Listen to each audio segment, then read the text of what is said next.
si kanun nak ni ang hal ko kachung a boy pa that ka thai ko e nangam nak le lop nak ling zong a ka pek mi kang hal ko kamur ka in ka chim thiam lo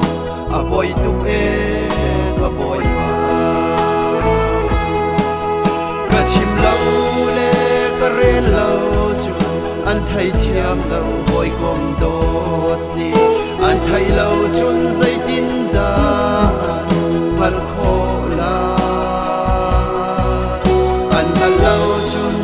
zai tin in da jisu min chu an au lai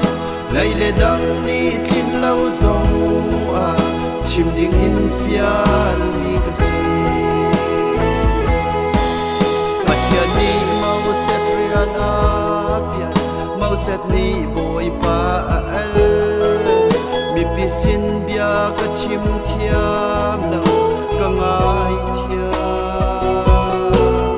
lai le dang zong in ka tin lo mur chung ka a mi ka si man se chim tum lo chu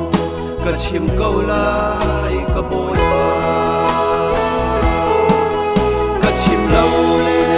ka re lo chu an thai thiam lo boy kom dot ni an thai lo chun zai tin da mal kho la an hal lo chun zai tin in da jisu min chu an au lai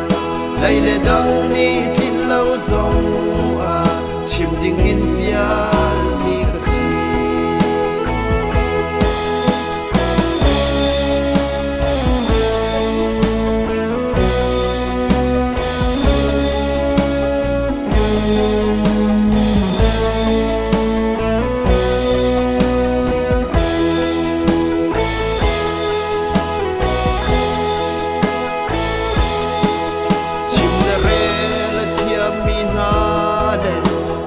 mi thiam chon sang nga